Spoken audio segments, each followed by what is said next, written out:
నమస్కారం వార్తలకు స్వాగతం. ముందుగా ముఖ్య అంశాలు. పరదాలు కప్పుకుని తిరిగే పరదాల రెడ్డికి రూల్స్ గురించి మాట్లాడితే కోపం వస్తోంది. జగన్ వార్డు మెంబర్ కు ఎక్కువ, సర్పంచ్ కి తక్కువ. మీ నాన్న లేకపోతే నువ్వు ఎంపీ అయ్యేవాడివా? తిరుపతి జనసేన పార్టీ నగర అధ్యక్షుడు రాజారెడ్డి ఫైర్. తిరుమల అన్న ప్రసాదాలలో అదనంగా వడ ప్రసాదంను ఈవో, అడిషనల్ ఈవోలతో కలిసి పంపిణీ చేసిన టీటీడీ చైర్మన్ బిఆర్ నాయుడు. ప్రతిరోజు ఉదయం 10:30 నుండి సాయంత్రం 4 గంటల వరకు 35,000 వడలను భక్తులకు వడ్డించనున్నట్లు వెల్లడి.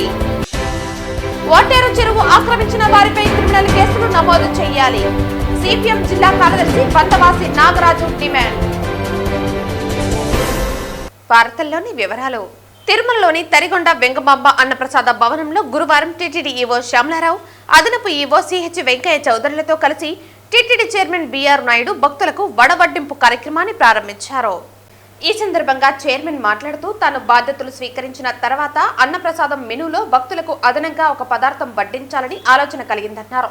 ఈ విషయాన్ని సీఎం నారా చంద్రబాబు నాయుడు దృష్టికి తీసుకువెళ్లగా ఆయన అంగీకారంతో వడల వడ్డింపు కార్యక్రమాన్ని ఈ రోజు నుంచి ప్రారంభించామన్నారు.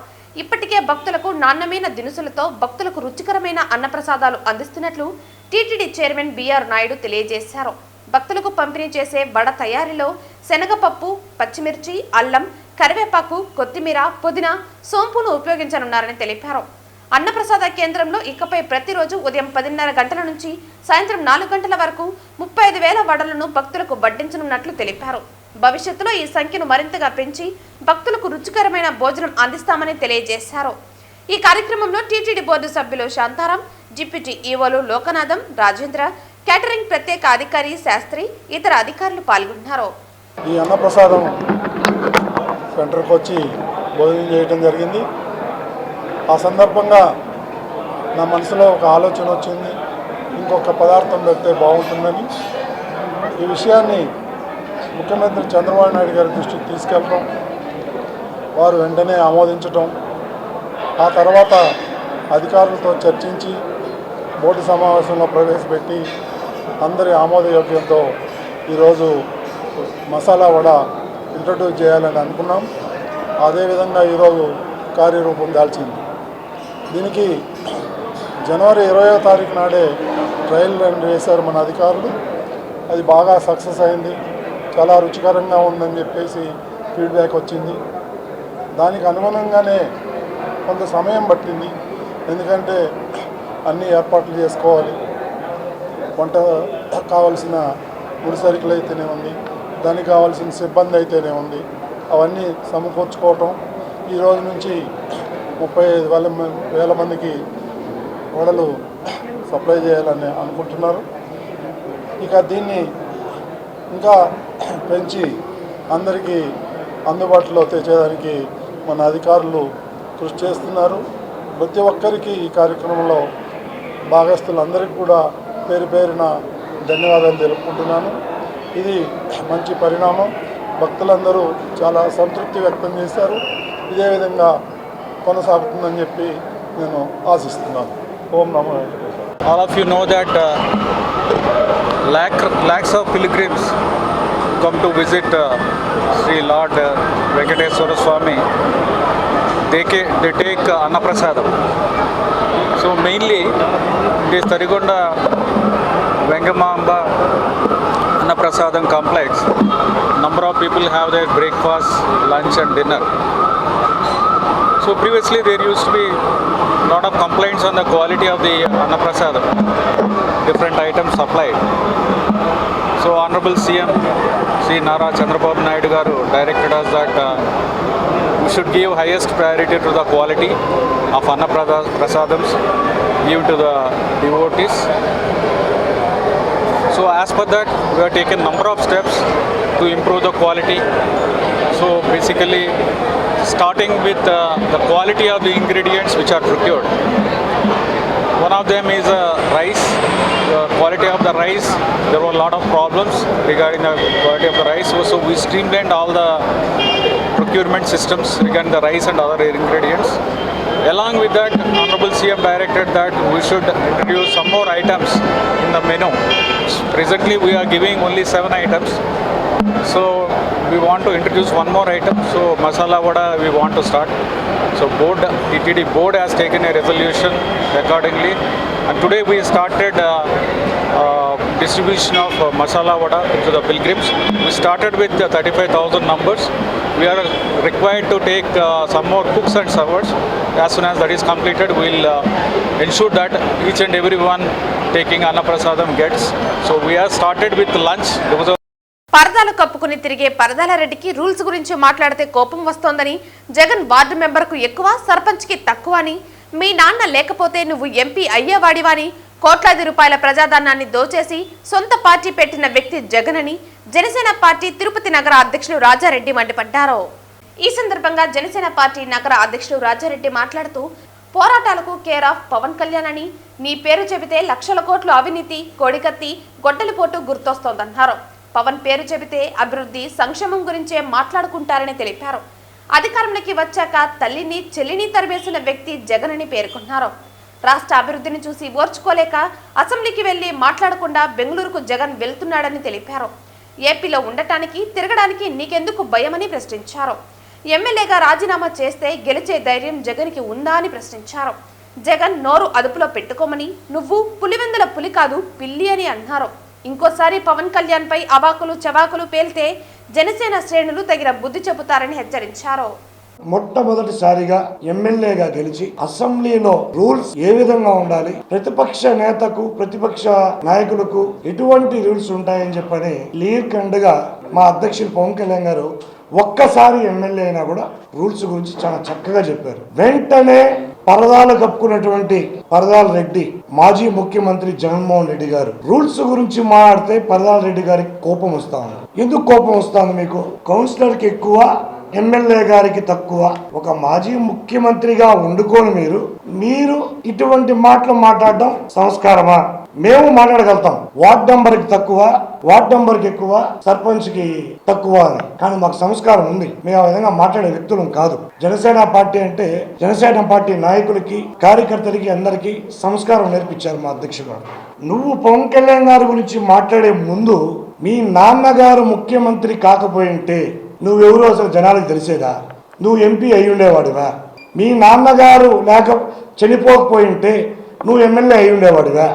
మీ నాన్నగారు ఉన్న టైంలో లక్షలాది కోట్లు అక్రమంగా సంపాదించి ప్రజలకి ముద్దులు పెట్టి మోసం చేసి ఆ సంపాదించిన అక్రమ సంపాదన లక్షల కోట్లతో రాజకీయ పార్టీ పెట్టి అక్రమంగా గెలిచినటువంటి వ్యక్తి నువ్వా మా అధ్యక్షుల వారి గురించి మాట్లాడేది?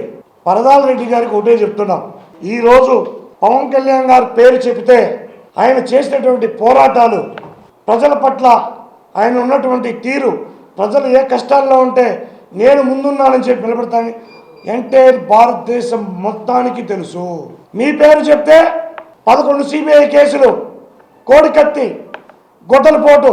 మీ పేరు చెప్తే, మా నాయకుడి పేరు చెప్తే ఆయన చేసినటువంటి పోరాటాలు, ప్రజలు ఎక్కడ ఏ కష్టాల్లో ఉన్నా 10 సంవత్సరాలు ఏ ఒక్కరికి భయపడకుండా ఒక్కడే మొగోడు మారి ప్రజల పక్షాన నిలబడిన ఏకైక నాయకుడు మా జనసేన పార్టీ అధ్యక్షులు పవన్ కళ్యాణ్ గారు. తండ్రి పేరు చెప్పుకొని ఎంపీగా గెలిచిన వ్యక్తి నువ్వు. తండ్రి పేరు చెప్పి లక్షల కోట్ల అక్రమంగా సంపాదించిన వ్యక్తి నువ్వు. శాండ్ దగ్గర నుంచి లెక్కల వరకు ఏది వదలకుండా సంపాదించిన వ్యక్తి నువ్వా మా నాయకుడి గురించి మాట్లాడేది? అసలు నీకు ఏం అర్హత ఉందని? నువ్వు అధికారంలోకి వచ్చిన వెంటనే తల్లిని చెల్లిని తరిమేసినావు. అధికారంలోకి వచ్చిన వెంటనే ఎటువంటి దోపిడీలు చేశారు, ఎటువంటి గూండాగిరి చేశారు మీకు తెలీదా? పవన్ కళ్యాణ్ గారి గురించి మాట్లాడేటప్పుడు పవన్ కళ్యాణ్ గారి గురించి పూర్తిగా తెలుసు మీకు. అయినా ఏదో ఒకటి మాట్లాడాలి, ప్రతిపక్ష హోదా కావాలని చెప్పి ప్రతిరోజు భిక్షం ఎత్తుకుంటా అంటే ప్రతిపక్షం హోదా రాదు. దానికి కొన్ని రూల్స్ ఉంటాయి. ఆ రూల్స్ ఒక్కసారి గెలిచిన ఎమ్మెల్యేనే ఆ రూల్స్ గురించి అసెంబ్లీలో చాలా చక్కగా చెప్పారు. మీరు మాట్లాడుతూ ఉంటారు ఎంపీ, ఎమ్మెల్యే, ముఖ్యమంత్రి అని. ఆ రూల్స్ గురించి మీకు తెలీదా? ఒక్కసారి గెలిచిన ఎమ్మెల్యేకి రూల్స్ అన్నీ తెలిసినప్పుడు మీకు తెలీదా ఆ రూల్స్ గురించి? తిరుపతి రూరల్ పరిధిలో ఉండే ఓటేరు చెరువు ఆక్రమణకు గురవుతుందని, దాన్ని ఆక్రమించుకున్న వారిపై చర్యలు తీసుకోవాలని కోరుతూ భారత కమ్యూనిస్టు పార్టీ, మార్కిస్టు, సిపిఎం ఆధ్వర్యంలో ఓటేరు చెరువును పరిశీలన చేయడం జరిగింది. ఈ సందర్భంగా అక్కడ ఉన్న స్థానికులతో మాట్లాడి విషయం తెలుసుకుని చెరువు పరిశీలించడం జరిగింది. ఈ సందర్భంగా సిపిఎం జిల్లా కార్యదర్శి వందవాసి నాగరాజు మాట్లాడుతూ, తిరుపతి రూరల్ మండలం అవిలాల గ్రామ రెవెన్యూ లెక్క దాఖలు సర్వే నంబర్ 370లో 6.76 ఎకరాలు, 376లో 12.40 ఎకరాలు, 377లో 17.18 ఎకరాలు, మొత్తంగా 36.34 ఎకరాల భూమి ఉందని తెలిపారు. రెవెన్యూ రికార్డుల ప్రకారం అదంతా చెరువు భూమని, తరతరాలుగా వందలాది ఎకరాల భూములకు సాగునీరు అందించిన ఓటేరు చెరువు ప్రస్తుతం పరుల చేతికి చేరి ఫ్లాట్లుగా మారుస్తున్నారని అన్నారు. సుమారు 1080 కోట్ల విలువైన 36 ఎకరాల చెరువు భూమిని భూ ఆక్రమణదారులకు అడ్డగోలుగా దోచిపెట్టడానికి తహసీల్దార్ స్థాయి నుంచి ఉన్నత స్థాయి అధికారుల వరకు ఏకమవటం జరుగుతోందని తెలిపారు. బ్రిటిష్ కాలం నుంచి నేటి వరకు రెవెన్యూ రికార్డుల్లోనూ అది చెరువని చెబుతున్నారు. అక్రమార్కులతో చేతులు కలిపి కొంతమంది అధికారులు మాత్రమే చెరువు కాదని పట్టాలిచ్చేసి యథేచ్ఛగా ఫ్లాట్లు వేసి అమ్మడం జరుగుతోందన్నారు. గతంలో సిపిఎం వెలుగులోకి తీసుకొచ్చి ఈ భూ కబ్జాదారుల నుంచి ఆ చెరువును కాపాడడానికి ప్రయత్నం చేసిందని పేర్కొన్నారు. మళ్లీ గత కొంతకాలంగా ఆ చెరువును ఎర్రమట్టితో పూడ్చడం జరుగుతోందని, ఇప్పటికే కొంతమంది అధికారులు సస్పెన్షన్ కి గురైనా ఏమాత్రం లెక్క చేయకుండా ఆ భూమిని చదును చేయిస్తూ ఉన్నారని అన్నారు. కాబట్టి తక్షణమే ఆ చెరువును కాపాడాలని, ఆక్రమించుకున్న వారిపైన క్రిమినల్ కేసులు నమోదు చేయాలని సిపిఎం డిమాండ్ చేస్తోందన్నారు. ఓటేరి చెరువు పరిశీలనలో సిపిఎం నాయకులు బాలసుబ్రహ్మణ్యం, జయచంద్ర, వేణుగోపాల్, హేమలత, సుమన్, నరేంద్ర తదితరులు పాల్గొన్నారు. కూటమి ప్రభుత్వం వస్తానే, తెలుగుదేశం కూటమి వస్తానే ఇటువంటి అన్యాయాలు జరగడం సరైనది కాదు. దీంతో నేను ఇప్పుడు ఆరోపిస్తున్నాను, మీ ఇంటి పక్కన, మీ ఆఫీసు పక్కన జరుగుతున్న ఈ కార్యక్రమాన్ని నువ్వు అడ్డుకుంటావా లేదని చెప్పేసి, లేదు మీ ఇంటిని ముట్టడించమంటావా అని చెప్పి నేను పునరావృతానికి చర్య చేస్తున్నాను. ఇది సరైనది కాదు. ఇటువంటి దుర్మార్గాలకు పాలైతే ప్రజలు క్షమించరు. ప్రజాస్వామ్యంలో ఈ చల్లవు, ఇది విరుద్ధమైంది. ఈరోజు పెద్ద అడుగంటు పోయి నీళ్లు లేకుండా అల్లాడుతూ ఉన్న ఈ పరిస్థితులు ఎండలెట్టగాస్తున్నాయి. ఇప్పటికే కనీసం దుర్మార్గ వాతావరణంలో మార్పులు వచ్చి మొత్తం సర్వనాశనం అయిపోతే ఈ పరిస్థితుల్లో ఉన్న ఆ కుంట చెరువులు కూడా ఈ విధంగా చేయడం సరైనది కాదు. వెంటనే దీన్ని చేయాలని చెప్పేసి రేపు మొత్తం కార్యాచరణ ప్రకటిస్తాం. పెద్ద ఎత్తున దీనికి వ్యతిరేకంగా ఉద్యమం చేస్తాం. ఇక్కడ ప్రజానీకం కూడా వచ్చారు, వాళ్ళు కూడా ఈ ఉద్యమంలో కలిసి వస్తామని చెప్పారు. ఓటేరు తిరుపతి మొత్తం జిల్లా వ్యాప్తంగా ఈ యొక్క ఓటేరు చెరువు రక్షణ కోసం ఉద్యమం చేస్తామని చెప్పేసి నేను హెచ్చరిక చేస్తా ఉన్నాను. ఓటేరు చెరువు దాదాపు 36 ఎకరాలకు సంబంధించినటువంటిది చెరువు. ఈ చెరువు అన్యాక్రాంతికి గురవుతుందని చెప్పని గత 5 సంవత్సరాలుగా వామపక్ష పార్టీలు, సిపిఎం పార్టీ ఒక పెద్ద ఎత్తున ఆందోళన చేస్తే ఈ చెరువును రక్షించడానికి ఆ రోజు కలెక్టర్ దగ్గర, అదేవిధంగా అధికారుల దగ్గర, ఆ రోజు ఉన్నటువంటి ఎమ్మెల్యేల దగ్గర ఒక పెద్ద ఎత్తున నిరసన తెలియజేస్తే 5 ఏళ్ల పాటు గమ్మునుండింది. ఈసారి మళ్ళీ అదే పడగ విప్పి ఇక్కడికి ఈ చెరువును మొత్తాన్ని కూడా పూర్తి చేయడం అనేది చాలా దుర్మార్గమైనటువంటి విషయం. ఎస్వి నాయుడు గతంలో మా తాతగారిది, మా నాన్నగారిది, వాళ్ళ ముత్తాతలది ఈ భూమి అని చెప్పిన విషయాన్ని పదే పదే చెప్పుకుంటూ అతని దగ్గర ఉన్నటువంటి ఏమాత్రం డాక్యుమెంట్లు లేనివి, చల్లనివి అట్లాంటి డాక్యుమెంట్లు అన్ని తీసుకొచ్చి ఈరోజు ఇక్కడ ఉన్నటువంటి పేదలను ఈరోజు భయపడించే ప్రయత్నం అనేది చేస్తా ఉన్నాడు. ఇది చాలా దుర్మార్గమైనటువంటి విషయం. ఈరోజు ఈ చెరువులను కాపాడాలని చెప్పని గతంలో కోర్టుకు సంబంధించినటువంటిది తీర్పులు ఉన్నాయి. అదేవిధంగా సుప్రీంకోర్టు కూడా ఈ చెరువులన్నీ కూడా కాపాడాలని చెప్పి సుప్రీంకోర్టు తీర్పునిచ్చింది, హైకోర్టు తీర్పునిచ్చింది, గ్రీన్ ట్రిబ్యునల్ తీర్పులు ఇచ్చినాయి. ఈ చెరువులన్నిటి కూడా కాపాడుకోవాలి. భవిష్యత్తు యొక్క నిర్మాణానికి సంబంధించినటువంటిది, ఇది మంచినీళ్ళకి సంబంధించినటువంటిది. ఇప్పుడు ఆ మంచినీళ్ళన్నీ కూడా అడుగంటిపోతా ఉన్నాయి. నీళ్ళన్నీ కూడా ఇట్లాంటి చెరువులన్నీ పూర్తి చేయడం ద్వారా ఈరోజు తాగడానికి కూడా నీళ్ళు లేనటువంటి పరిస్థితి ఏర్పడిపోతా ఉన్నాయి. కాబట్టి ఈ చెరువులన్నిటి కూడా కాపాడాలని చెప్పని సిపిఎం పార్టీ డిమాండ్ చేస్తా ఉంది. మనం చంద్రగిరి ఎమ్మెల్యే గారు కూడా కోతవేడు దూరంలోనే ఉన్నారు. అలాగే కలెక్టర్ ఆఫీస్ అయితే, జాయింట్ కలెక్టర్ ఆఫీస్ అయితే అన్ని ఇక్కడే ఉన్నా కూడా ఇలా జరుగుతుందంటే ప్రజలకు కూడా ఒక అనుమానం వస్తూ ఉంది. కాబట్టి ఉన్నతాధికారులు, కలెక్టర్ గారు, ఎమ్మెల్యే గారు అందరూ స్పందించి వెంటనే ఈ విషయాన్ని తేల్చి ఇది ప్రభుత్వ భూమి లేకుంటే పేదలకు పంచడానికి అర్హత ఉందా తేల్చవలసిందిగా స్పష్టంగా అడుగుతున్నాం. అంగన్వాడీల న్యాయమైన సమస్యలు పరిష్కారం, వేతనాల పెంపుకై మార్చి 10వ తేదీన చలో విజయవాడ మహాధరణ కార్యక్రమాలను చేపట్టనున్నట్లు, కార్యక్రమ జయప్రదానికి సిఐటియు తరపున సంపూర్ణమైన మద్దతును తెలియజేస్తున్నట్లు కందారపు మురళి ఒక ప్రకటనలో పేర్కొన్నారు. గత ప్రభుత్వ హయాంలో 42 రోజుల పాటు అంగన్వాడీ సిబ్బంది ఆంధ్ర రాష్ట్రంలోని యావత్తు స్కూళ్లను మూసివేసి ఆందోళన కార్యక్రమంలో పాల్గొన్నారని కందారపు మురళి గుర్తు చేశారు. గత ప్రభుత్వ హయాంలో జరిగిన చర్చల సందర్భంగా ప్రభుత్వం కొన్ని నిర్ణయాలు చేసిందని, వాటిని జీవోలుగా నేటికి విడుదల చేయకపోవటం సమంజసం కాదని కందారపు మురళి ఆ ప్రకటనలో పేర్కొన్నారు. అంగన్వాడీలకు వైసీపీ ప్రభుత్వం కంటే గొప్ప నిర్ణయాలు చేసి సహకరిస్తామని తెలుగుదేశం పార్టీ నేతలు సమ్మె సందర్భంలో పలుమార్లు చెప్పారని, అధికారంలోకి వచ్చాక ఏమాత్రం పట్టించుకోవటం లేదని, గత ప్రభుత్వం చేసిన నిర్ణయాలను సైతం అమలు చేయటం లేదని ఆరోపించారు. చంద్రబాబు నాయుడు ఎన్నికలకు ముందు ఒక రకంగా, ఎన్నికల తర్వాత మరో రకంగా ప్రవర్తిస్తున్నారని ఆరోపించారు. ఏడాది కాలం గడుస్తున్నా కనీసం అంగన్వాడీలను పిలిపించి మాట్లాడాలన్నా కనీసమైన నైతికను ప్రభుత్వం ప్రదర్శించకపోవటం వారి చిత్తశుద్ధి పట్ల అనుమానానికి ఆస్కారం ఏర్పడిందని అన్నారు. ప్రభుత్వ వైఖరి కారణంగానే రాష్ట్రంలో సిఐటియు, ఏఐటియుసి, ఐఎఫ్టియు అనుబంధ అంగన్వాడీ యూనియన్ల ఆధ్వర్యంలో 10వ తేదీన మహాధర్నా కార్యక్రమం చేపట్టనున్నట్లు ఆయన ప్రకటనలో వెల్లడించారు. తిరుపతి జిల్లాలోని అంగన్వాడీలు పెద్ద ఎత్తున ఈ కార్యక్రమంలో భాగస్వాములై ప్రభుత్వంపై ఒత్తిడి తీసుకురావడానికి సహకరించాలని విజ్ఞప్తి చేశారు. ప్రభుత్వం ఏదైనా ప్రభుత్వమే, పార్టీలతో నిమిత్తం లేదు. కాబట్టి ప్రభుత్వం అంగన్వాడీ యూనియన్లతో చేసుకున్నటువంటి ఒప్పందం, అంగన్వాడీ సిబ్బందితో చేసుకున్నటువంటి ఒప్పందాన్ని కూడా అమలు చేయకుండా అధికారులు అంగన్వాడీ సిబ్బందికి మధ్య కుదిరినటువంటి ఒప్పందం అది. ఏదో వైసీపీ నాయకులు ఇంకొకరో చేసుకున్నటువంటిది కాదు. ఆ ఒప్పందాలు అమలు చేయాలని చెప్పి తెలుగుదేశం పార్టీ నాయకులు కూడా డిమాండ్లు చేశారు. కానీ దురదృష్టం ఏంటంటే వీళ్ళు అధికారంలోకి వచ్చిన తర్వాత పూర్తిగా దాన్ని మర్చిపోయారు.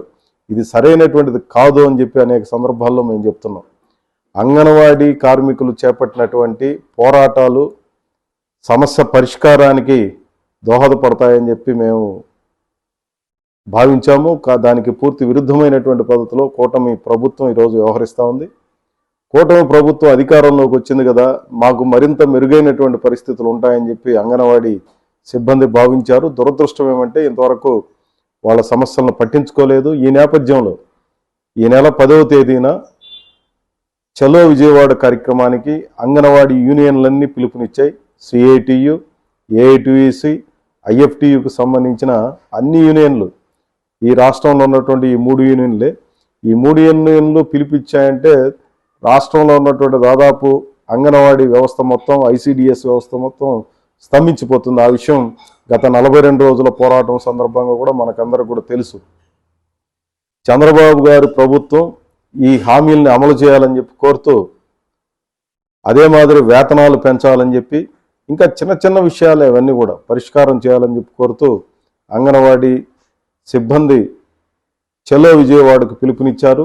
దాన్ని జయప్రదం చేయాలని చెప్పి ప్రజలు కూడా గతంలో ఏ రకంగానైతే అంగన్వాడీ పోరాటాలకు మద్దతునిచ్చారో అదే రకంగా ఇప్పుడు కూడా మద్దతునివ్వాలని సిఐటి తరఫున నేను అందరికీ విజ్ఞప్తి చేస్తున్నాను. వేలాదిగా తరలి రావాలని అంగన్వాడీ సిబ్బందికి విజ్ఞప్తి చేస్తున్నాను. మా అత్త నాగభూషణమ్మ స్వయార్జితమైన భూమి మంగళం గ్రామ దాఖలా నెంబర్ 78/2B1లో దాదాపు 2 ఎకరాలు ఉందని, అయితే సదరు భూమిని కొంతమంది వ్యక్తులు దౌర్జన్యంగా ఆక్రమించి ప్రహరీ నిర్మాణం చేపట్టడం దారుణమని జిల్లా ఉన్నతాధికారులు కలగజేసుకుని భూమిని రక్షించి మా స్వాధీనపరచాలని తిరుపతి కట్టకిందపల్లికి చెందిన పావని కోరారు. గురువారం మంగళం పరిధిలోని మంగళం సెట్టిపల్లి గ్రామ మార్గంలోని మిట్ట గాంధీపురం వద్ద గల వివాద భూమి వద్ద మీడియా సమావేశాన్ని ఏర్పాటు చేశారు. ఈ సందర్భంగా ఆమె మాట్లాడుతూ 1976లో సదరు భూమిని కొనుగోలు చేశామని, అప్పట్లో రిజిస్ట్రేషన్లు జరిగాయని, ఇప్పుడు మా భూమికి సంబంధించి రెవెన్యూ రికార్డులలో ప్రభుత్వ భూమిగా పేర్కొన్నారని అన్నారు. ప్రస్తుతం గత 7 నెలల కాలంగా రాజకీయ పార్టీకి చెందిన రాజారెడ్డి, అమర్నాథ్ రెడ్డి, కిరణ్ కుమార్ రెడ్డి అనే వ్యక్తులు తనను బెదిరిస్తూ భూమిని యథేచ్ఛగా చదునులు చేసి ఫ్లాట్లు వేసి విక్రయించాలని కుట్రపడ్డారని అన్నారు. తాను భర్త చనిపోయి పిల్లలను పెంచి పోషించడానికి కూడా అవస్థలు పడుతున్నానని, తన ఆవేదనను అధికారులు అర్థం చేసుకుని తన భూమికి రక్షణ కల్పి స్వాధీనపరచాలని వేడుకుంటున్నామంటున్నారు. నాకు 5 years బ్యాక్ మా ఆయన చనిపోయే కాడికి రాజారెడ్డి అనే వ్యక్తి ఈ స్థలంలో వచ్చి ఆక్రమించుకొని ఇది నాది అని చెప్పి ఈడ పనులన్నీ జరిపిస్తున్నాడని, కిరణ్ కుమార్ రెడ్డి అని, అమర్నాథ్ రెడ్డి అని 2 వ్యక్తుల్ని నేను దింపినాను. దింపే కాడికి వాళ్ళు ఉండుకొని ఏం చేశారంటే, నేను ఇది బాగా నీట్గా వాళ్ళని ఎత్తి తరిమేస్తాను, మీ భూమి మీకు ఇస్తానని చెప్పేసి వాళ్ళిద్దరు కలిసిపోయి నన్ను అగ్నెస్ట్గా చేసి నన్ను పక్కకు దోయేసి ఎవరితో చెప్పుకుంటావో చెప్పుకో, యాడికి పోతావో పో అనేసి ఇదొక పేపర్ ఒకటి నా దగ్గర అక్రమంగా రాయిపించుకొని నన్ను చాలా ఇబ్బంది పెట్టి నిన్ను చంపేస్తాము, మిమ్మల్ని నరికేస్తాము కైలోకి వస్తే అని చెప్పేసి మమ్మల్ని వేధిస్తున్నారు, రానీయకుండా చేస్తున్నారు. ఈడ పనులు జరిగే వాళ్ళని పని ఆపండి అంటే పనుల దగ్గరనే మమ్మల్ని కొట్టిస్తా, మమ్మల్ని బాధ పెట్టిస్తూ ఉన్నారు. 4-5 సార్లు వచ్చి పని ఆపుతా ఉంటే ఆపకుండా వాళ్ళు ఇష్టంగా వాళ్ళు చేసుకుంటున్నారు. రెవెన్యూ డిపార్ట్మెంట్కి పోయేసి సర్వే చేయండి అని ఈ ల్యాండ్ని అడిగితే ఇది ప్రభుత్వ భూమి అంటున్నారు. మరి ప్రభుత్వ భూమిలో ఇలా ఎందుకు కట్టుకుంటున్నారు అనేది నాది వాదన. ఎప్పుడు వెళ్ళారమ్మా రెవెన్యూకి? రెవెన్యూ డిపార్ట్మెంట్కి 1 నెల క్రితం వెళ్ళి నేను ఇది సర్వే చేయించండి, మా కాగితాలన్నీ 1B అడంగాలన్నీ చూపించి ఆల్రెడీ మేము రిజిస్ట్రేషన్ దాఖలీలో 76లో మాది రిజిస్ట్రేషన్ కాబడింది. ఈ భూమి ఎస్సీ వాళ్ళ దగ్గర కింద మేము ఎస్టీ వాళ్ళమి మేము తీసుకుని దానివల్ల నువ్వు ఎస్టీ వాళ్ళు ఎవరికి చెప్పుకుంటావో చెప్పుకో, మేము రెడ్డిస్ నువ్వేం చేసుకుంటావో చేసుకో, మేము వైసీపీ పార్టీ వాళ్ళు అనేసి అన్నారు. వైసీపీ పార్టీ వాళ్ళు ఇప్పుడు కూడా వాళ్ళ దండాన్ని ఇప్పుడు కూడా చూపిస్తున్నారంటే తెలుగుదేశం పార్టీకి ఏం చెప్పాలో నాకేం అర్థం కాలే. వీళ్ళు ఎంత సమర్థిస్తున్నారో నాకు అర్థం కావట్లా. ఎన్ని ఎకరాలు సైట్ దానికి సంబంధించి? 2 ఎకరాల సైట్ ఇది రిజిస్ట్రేషన్ కాబడింది. మా తాత మా మామ ఉండే ఆయన 3కి వీలునామా రాశాడు.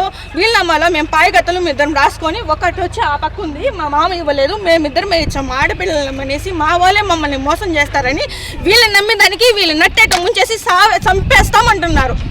ఎక్కడ కానీ నిలువ నీయకుండా చేస్తున్నారు మమ్మల్ని. మా తాత పేరు కృష్ణయ్య భూమి ఇది. కృష్ణయ్య భూమి సారాయి కృష్ణయ్య కాదు, ఎరుకుల కృష్ణయ్య భూమి కాదు. ఆ పక్క ల్యాండ్ ఆయనది. ఈ పక్క కాలువకి ఈ పక్క ఉండేది కృష్ణయ్య గారి భూమి. ఆయనకి ఎంత భూమి? 2 ఎకరాల భూమి. 78/2B1 లో 2 ఎకరాలు మా తాత స్టార్టింగ్ లోనే రాయిపించుకున్నాడు. వార్తలు ముగించే ముందు ముఖ్యాంశాలు మరోసారి. పరదాలు కప్పుకుని తిరిగే పరదాల రెడ్డికి రూల్స్ గురించి మాట్లాడితే కోపం వస్తోంది. జగన్ వార్డు మెంబర్ కు ఎక్కువ, సర్పంచ్ కి తక్కువ. మీ నాన్న లేకపోతే నువ్వు ఎంపీ అయ్యేవాడివా? తిరుపతి జనసేన పార్టీ నగర అధ్యక్షుడు రాజారెడ్డి ఫైర్. తిరుమల అన్న ప్రసాదాలలో అదనంగా వడ ప్రసాదంను ఈవో, అడిషనల్ ఈవోలతో కలిసి పంపిణీ చేసిన టీటీడీ చైర్మన్ బిఆర్ నాయుడు. ప్రతిరోజు ఉదయం 10:30 నుండి సాయంత్రం 4 గంటల వరకు 35,000 వడలను భక్తులకు వడ్డించనున్నట్లు వెల్లడి. ఓటేరు చెరువు ఆక్రమించిన వారిపై క్రిమినల్ కేసులు నమోదు చేయాలి. సిపిఎం జిల్లా కార్యదర్శి బందవాసి నాగరాజు డిమాండ్. ఈ వార్తలు ఇంతటితో సమాప్తం. తిరిగి వార్తల్లో మళ్ళీ కలుద్దాం. అంతవరకు సెలవు. నమస్కారం.